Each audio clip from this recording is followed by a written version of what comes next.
Welcome to the Old Mac Gang Podcast, or OMG, the show where longtime Mac and Apple users share practical tips, hard-earned wisdom, and honest opinions for age-seasoned Apple fans.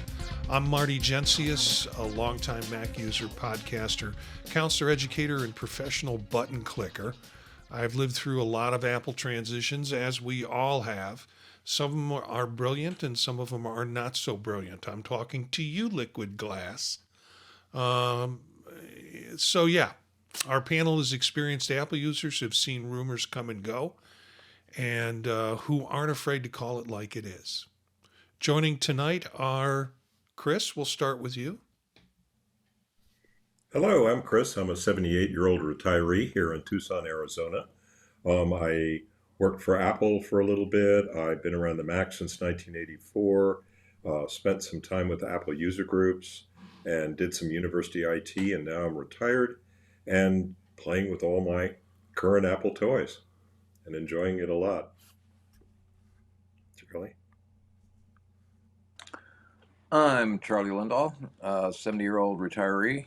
I was in IT for 22 years at Texas A&M, and I started using a Mac in 1984 with the brand new Macs that came out, and I've been a fan ever since. Hi, I'm Peter. I'm a 73-year-old Apple enthusiast, former teacher, former foundryman, currently a retiree in Bay Village, Ohio. I've got plenty of Apple gear and accessories, and they could easily serve me well for the entirety of this new year, but I'm sure that I'll be trading up more than once before December. So I can't wait to chat about all things Apple 2026 with this old gang. Yeah, well, tonight that's what we're going to do. We're going to talk about predictions. And a lot of people don't like the concept of talking about rumors. It's when I can see it, when I can touch it, when I can feel it, it exists. Let's not talk about it until then. But frankly, this is the time of the year where tech writers don't have a lot to write about in terms of new information. However, CES is going on right now, and I've been trying to follow some of the consumer electronics a symposium that's going on in Las Vegas, and it's been interesting. But it's all electronic products, and it's not strictly Apple focused, but it's still very interesting. However, this is what the time of the year. Of course, it's looking back at the old year. We did that, I think, in the last show, looking forward to what's going to happen this year and what products might come out. So we have some really good articles that will be in the show notes for folks that are watching the video version of this or listening to the audio version of it. Some good articles. There's only 4 or 5 that we have in there that will kind of give you what the tech writers are predicting are going to happen. And then I've also put together a list of what that calendar might look like based on predictions. So take a look at the show notes when you have a chance.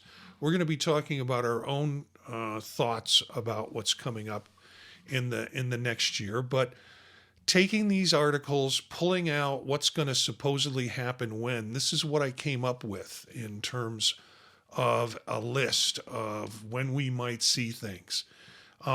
So winter, spring, that's early 2026, a iPhone 17e. We've seen some articles come out about that. The budget-friendly iPhone refresh, the 16e I loved, and then swapped it out for the iPhone Air.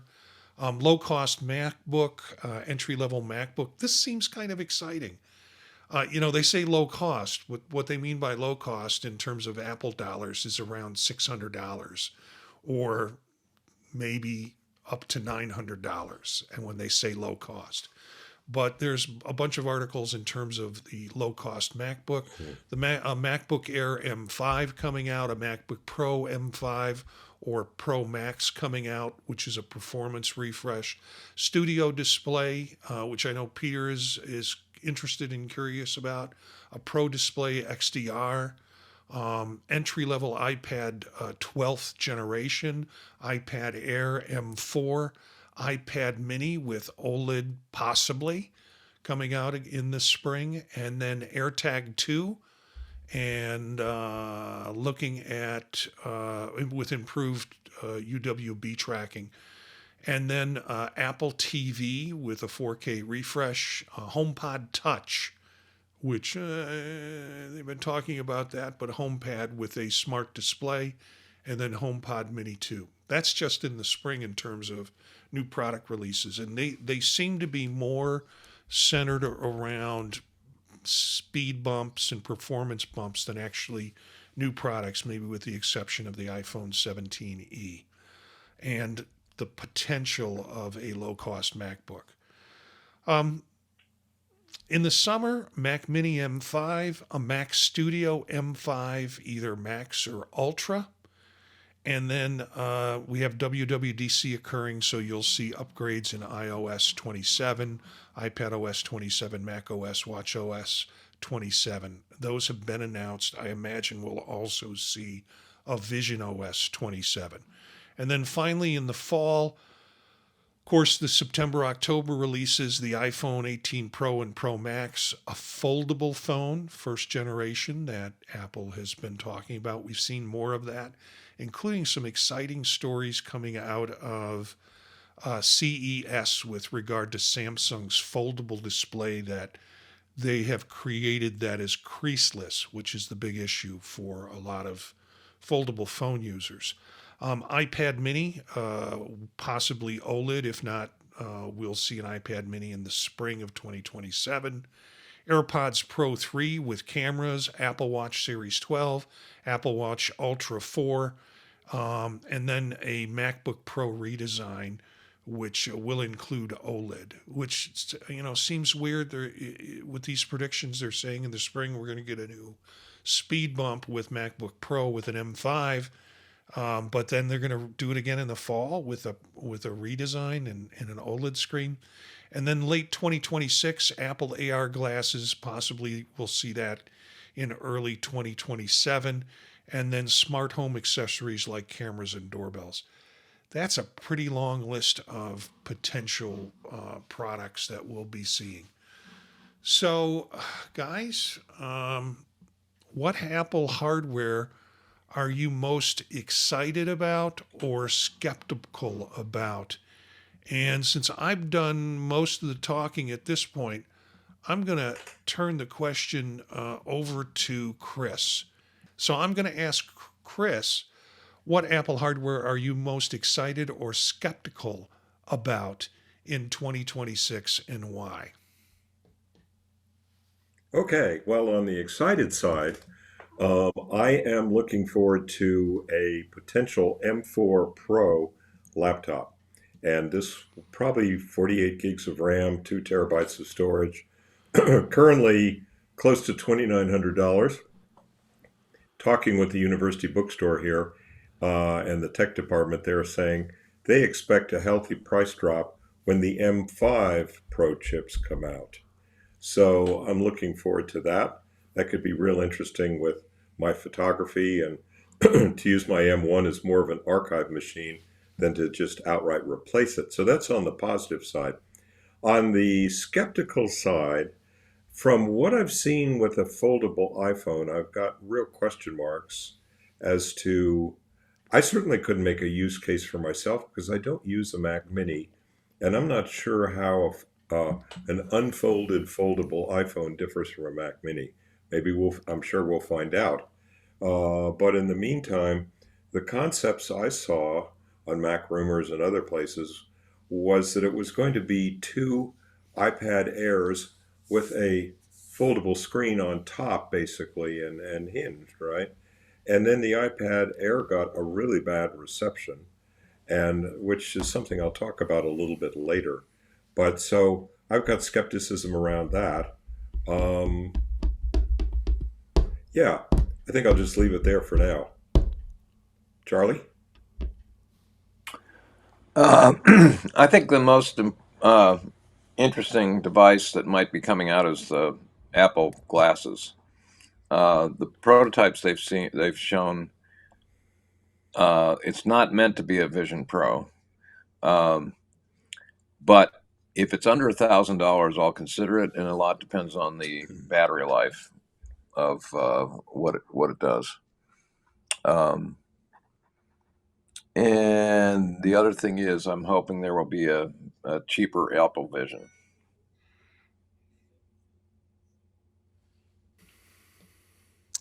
Yeah, I'm most excited by the studio display monitor, which Marty mentioned. And that's because screens are what I look at when I'm using my computers. And the studio display is the worst screen in my arsenal. I mean, my iPhone is better, my iPad is better, my MacBook Pro is better, and the TV in my living room is better. So I want to make it come up to be equivalent to those. And I hope they do that. And I hope they do something nice with the camera too. Maybe even with the speakers. That would be nice, wouldn't it? I'm skeptical about AirPods Pro 3 with cameras. I do a lot of, studying of cameras and radars and things like that, and I just don't see how they're going to do something meaningful and reliable. But God bless them if they surprise me. It's certainly within my impulse purchase range to get another set of AirPods. So that's it. You know, y'all have said a few things that triggered me, which is probably why I'm glad I put myself last here. I think it's the year for the foldable iPhone. I think it is, and I'm hopeful, particularly since the big complaint about foldable phones is the crease. Now, I've owned two, three foldable phones already from other manufacturers, and the crease doesn't bother me. It just does not bother me. It's something that you wind up looking through. But with this recent story from CES where Samsung showed its display, and it looks like Samsung will be making the displays for any Apple foldable phone, it's really pretty impressive. And then there have been stories talking about the hinge, which is the other problem with foldable phones. And Apple has created some schematics for hinges. Now, I follow a lot of their patents, and the patents kind of support that they're going to be doing a different kind of hinge that will resolve some of the problems with the hinges that are, or address hopefully some of the problems with the hinges that are on current foldables. So I am optimistic that Apple is going to drop this year and do the foldable iPhone. Um, I'll disagree with you on Chris on the idea that the iPad Air or the iPhone Air was a flop. I think there was a limited run of it. They got it out in the market. People who use it and have it absolutely love it. There aren't people returning their iPhone Airs because they don't like it. It's just that it's a much smaller market. And a lot of the tech media has been pointing at, oh, it's a flop. It didn't sell as much as a regular. It's not going to. It never was intended to. Or they've cut production of it. They cut production on all their phones at some point. So I think now I think the problem with it was $100 too much, which put it too close to the iPhone 17, and people are like, oh, I'll just get the iPhone 17 with the battery life and everything like that. So that's what I think the problem was. But it really was. I think people who bought it and got it loved it. I'm one of those folks who love it, and people I know who have one love it. They don't talk. They don't talk about regret. Um, Charlie, I'm not sure we're going to see uh, Apple glasses for under $1,000. I just don't see how Apple can have the capabilities that it's going to put in the product and sell it for under 100. Yeah, I mean, if you're doing something like Meta and the Meta glasses, you're going to be able to price them under 100. But for the functionality that is intended with the Apple glasses, I just don't see it. And with the new technology that's going to go into those in terms of design and such, the R&D is going to be huge on it. But I think it's going to be priced better than the current Apple Vision Pro.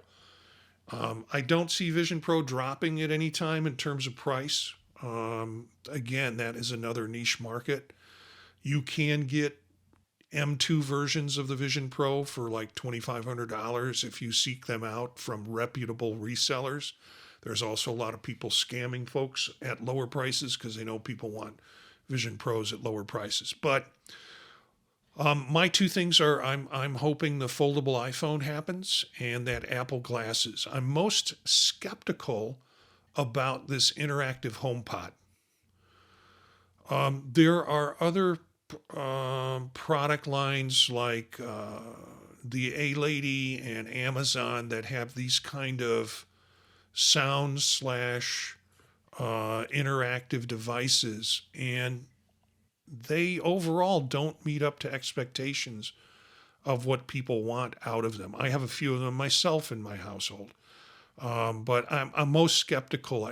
They've been talking about the HomePod with a screen for a long time, and we've gone through about 2 or 3 cycles of new products, and it's never happened. So I'm feeling a little lowly optimistic on that one.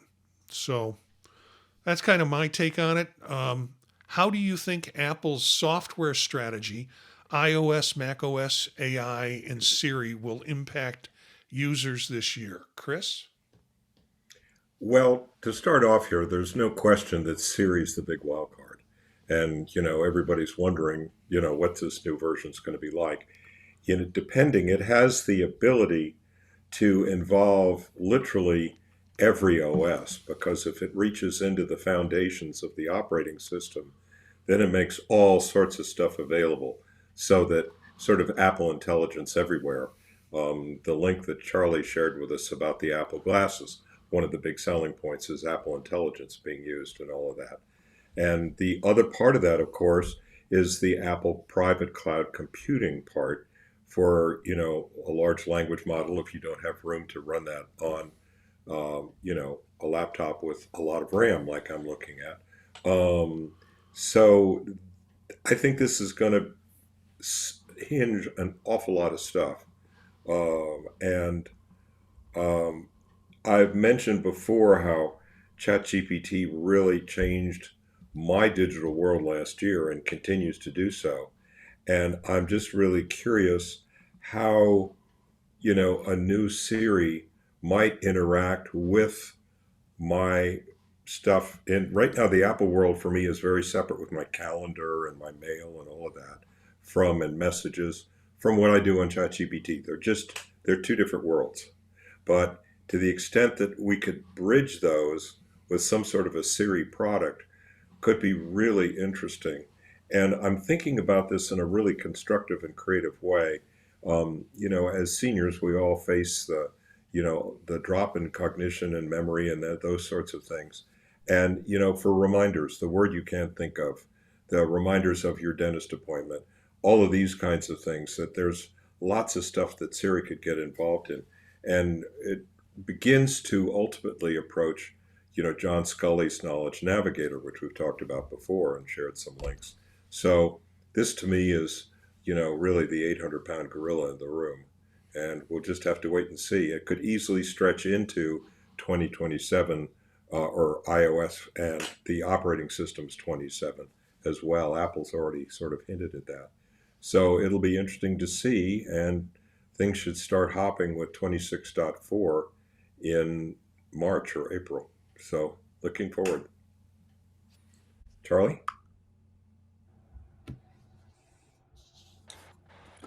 Yeah, I'm hoping they get the AI stuff right. Whether it's got, whether it's Siri or OpenAI or whatever's behind it. And one of the reasons why I think they've delayed it so long is I go back to the Mac Toolbox. The Mac Toolbox that came out in early versions of operating system, pre OS X. The beauty of it is that they just basically add a layer to the entire operating system, and that means any app can utilize the new features that come out. Any app, and it doesn't even need to be reprogrammed. And I can go into depth about how they do that, but it's fascinating the way they do their object-oriented stuff in the operating system. Anyway, I hope they do the AI stuff right. I also hope they don't expire OS X on older machines, specifically even down to my little M1. And I'm not sure if they're going to do that or not, but I don't want to be forced to have to get a new computer necessarily. Although I've been looking at the M5, uh, the AirPod, I'm sorry, the Mac Air M5s. And lastly, I hope they really push hard on this automatic translation stuff. I'm starting to play with that with my AirPod 4 and iPhone 16 Max, and so far it's been an interesting experiment. Um, and if they can get it even better than it is now, I think it's going to have effect on the world. Anyway, that's my suggestions and my input.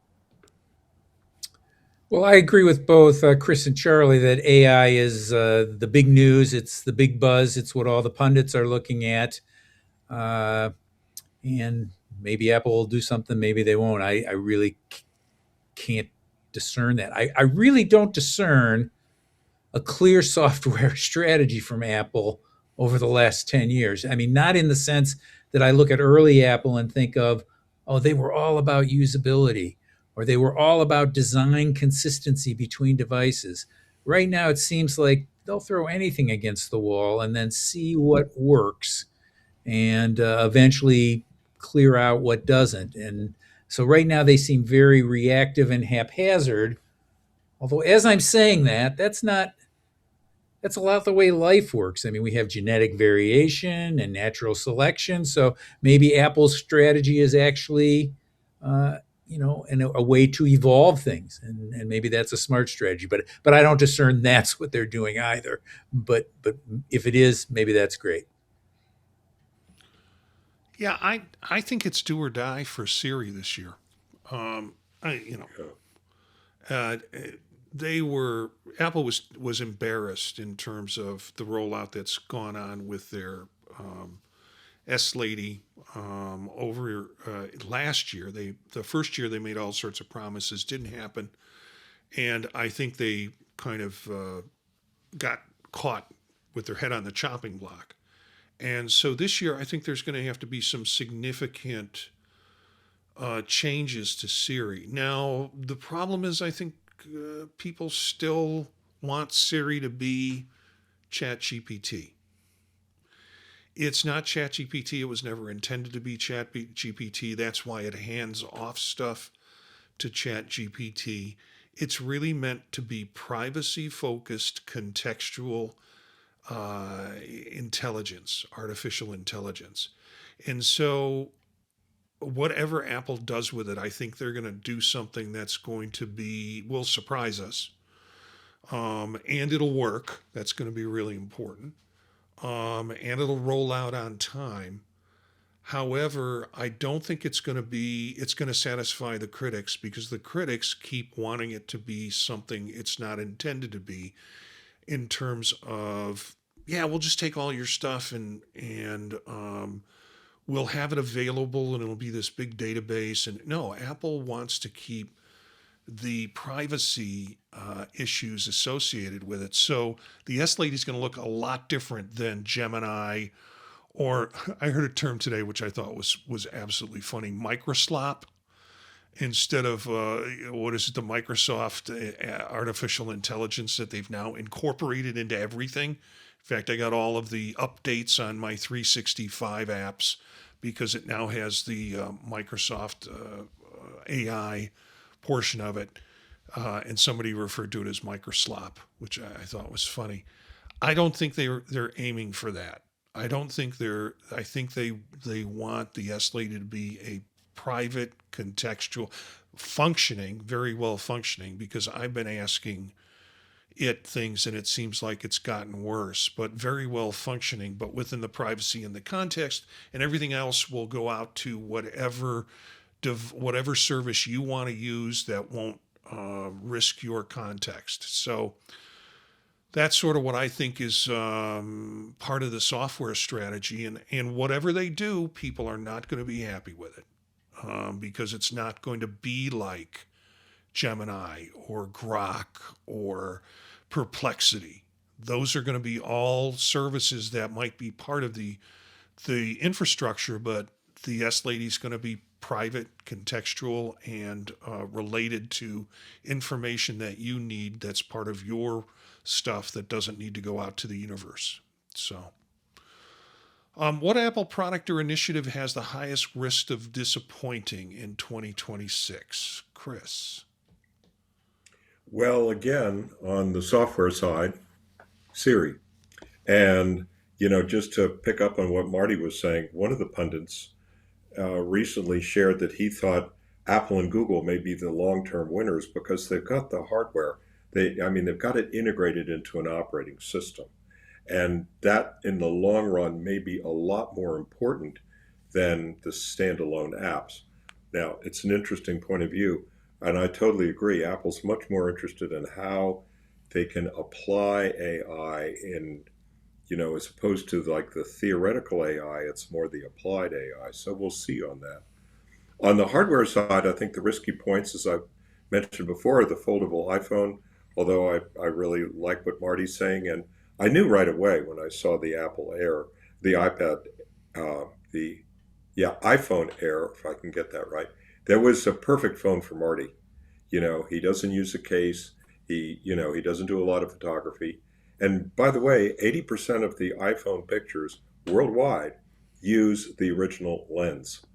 It's only the real photographers who use telephoto and wide angle, except for kids experimenting, and which is totally great, of course.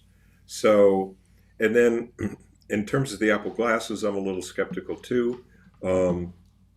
Just to clarify, for me, the Apple Vision Pro was always analogous to the original $7,000 laser writer. Very few of us ever owned one, but we all eventually got laser printers. That's the idea. That's the model, right? And, the AVP is still in the field of dreams stage. It's an evolving platform, and we'll see where it goes. For me, like Charlie's saying, the Apple glasses would have to have an immediate use case for a target audience. This isn't something to wait around on. They want people to be buying these things right away. And if they interact out of the box with, say, AirPods, which they could, with hearing aids, with my Apple Watch, in addition to the Apple phone, and it could breathe a whole new life into watches with the cellular chip. So to be able to use along with the glasses. So I could see the three of those coming together in sort of an interesting product. But having ADHD, I'm a little bit concerned about distraction too, particularly driving. So I think one of the things before I ever put them on would be to see, how much that AI might be distracting for me, which I'm sure Apple would look at. So yeah, and by the way, Charlie, in terms of the M1, Apple's typically had a 7-year strategy, right? So it's once a machine is 8 years old, they tend to be deprecated. Now, I think that's going to be different with all of the A chips and the M chips because they're Apple's chips. The M1 may be supported for much longer than 7 years. Let's just say the potential is there. What Apple does is up to them, of course, but I think we'll probably see that more. So Yeah, I think one of the things that'll happen with that potentially is that there'll be certain functionality you won't be able to get, but the software will still be supported on whatever the hardware will be supported with the exception of certain functionality.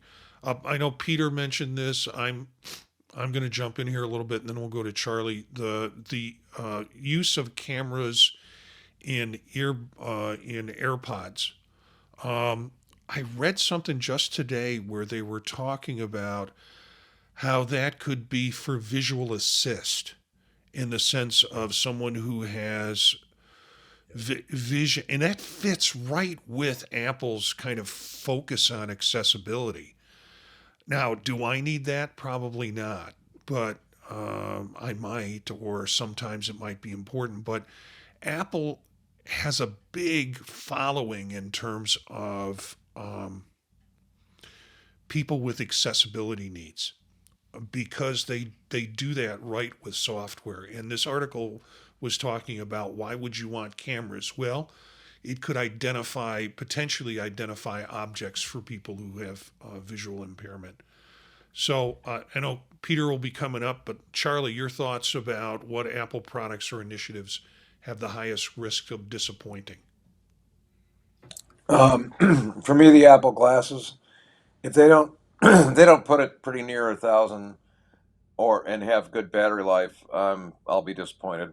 Going back to the thing about the AirPods, though, I heard about the camera thing, but I think they already have gesture recognition in the AirPods. That already exists. The hardware already exists, and so that could be really interesting to be able to do gestures without having to have the watch or your iPhone and have it totally in the AirPod is interesting. But anyway, so for me, the Apple glasses is what I'm looking for. Okay, Peter. Yeah, the the gestures that AirPods recognize right now are accelerometer things in your ear for shaking your head. I don't think it's recognizing things with your hands or anything like that. Just responding to that. This question is really a hard one for me because I don't look forward to disappointments. I just kind of, I mean, I don't follow rumors closely enough to rate them. I read them all, and I'm happy if a rumor comes through and it's something I want. And if something doesn't come through, I just don't get it. I mean, if every product sees small, consistent, incremental improvements, when it reaches enough improvements over what I've got, I level up. I don't particularly look for home runs, and I'm disappointed if they don't happen.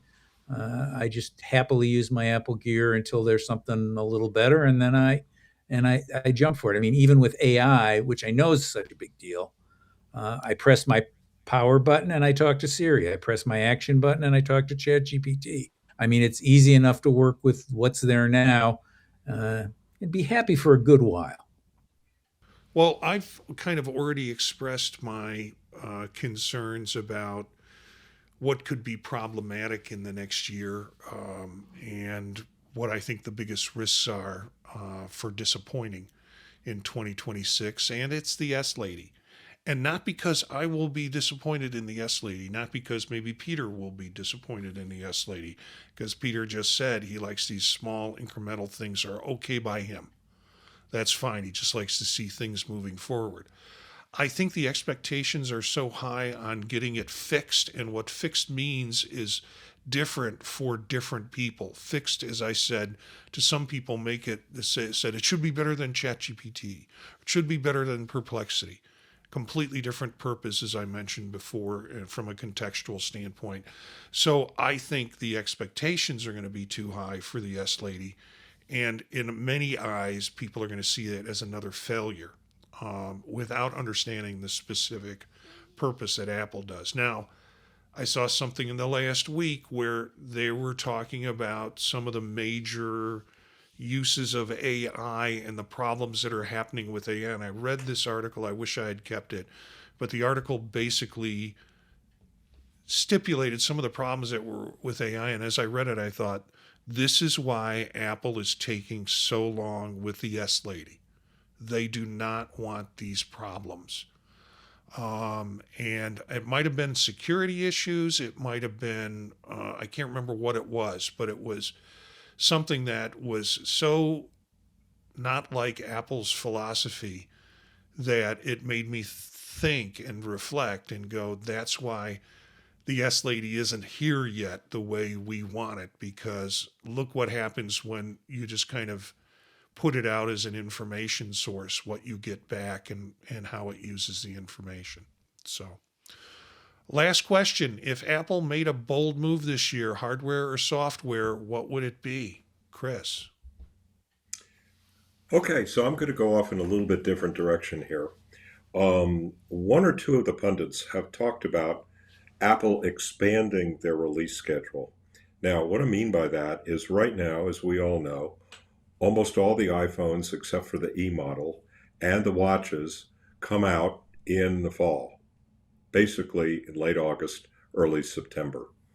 And what this pundit was referring to is spreading this out perhaps September to April, so that different products would come out at different times when they're ready. It would make it a lot easier on the supply chain and the whole internal product delivery structure, but it would also mesh better with the operating system, which now seems to be forked or bifurcated, like we've talked about before, with the initial release in September and then a .4 release in March or April, which is almost like a 26, literally another OS schedule. So in other words, the OS is really coming out twice a year, and products can aim for either one of those dates. The other side of this, which would put admittedly a really big burden on Apple marketing, is to change the conversation. Right now, there's a lot of focus on the glass half empty. There's a lot of focus on what products didn't have this year's specs versus last year's specs. That's not what Apple's about. They're about developing products that help people and that people appreciate what's going on with that. And again, going back to the iPhone Air, as Marty says, it's a perfectly good product. And, the pundits all panned it because it had the one camera. Well, again, 80% of the iPhone pictures worldwide, and Apple knows from Apple Photos and stuff, are taken with the main lens. So that would be a perfectly fine thing. But we'll see. I mean, it could be very interesting to see if Apple is able to do this and change the conversation to more of a functional, deeper conversation as opposed to the superficial speeds and feeds. So that's my thought. Charlie. Keeping it short, Apple glasses. I want to see that happen, and I'd like to see it happen. And some of the things I've seen I think they can keep it under $1,000. They basically put a screen that overlays what you're seeing through your glasses, with just icons and such and text, and not a whole lot of heavy graphics. We're not talking about full blown mixed media stuff here. We're just talking about being able to put things on top of things you see in the real world. And I do think that can be done cheaply, and I would think effectively. So we'll see. I would bet they're going to be at least 1,200. Just because I think Apple can set that price point. And you're probably right, but I'm just doing my wishes and hoping. Okay, but it's going to be less than 3,500. So Oh yeah, well it'll be less than 3,500, but for the glasses. But anyways, we'll see. We'll see what happens. Peter. Yeah, I would like this year's WWDC to be focused on debugging and refining various software, Mac OS, iOS, whatever, to be fine tuned for each of the devices. I'd like them to ignore the sizzle and focus on the steak. I guess that's one way to say it. Rotate your crops. I mean, I think back to when there was leopard and then there was snow leopard. And snow leopard was like getting rid of bugs and hammering stuff down. So I would like them to not necessarily think that they need to have whiz bang everything every year, and just maybe save those for iWork apps and applets. Yeah, I think they're going to need a splash. I think Apple, in terms of marketing right now, needs something more than we're just getting better at what we gave you a year ago. I think they kind of need at least one product line that's a splash, or one functionality that's a splash. And in that case, it's the S Lady. What I am kind of hoping for, like Charlie, I'm hoping for glasses, but I'm also hoping for the foldable phone. So I know what my answer to this question is going to be. I just gave it. But I'm going to ask the group quickly. Out of the list of products that we talked about, which one are you going to buy this year, if any?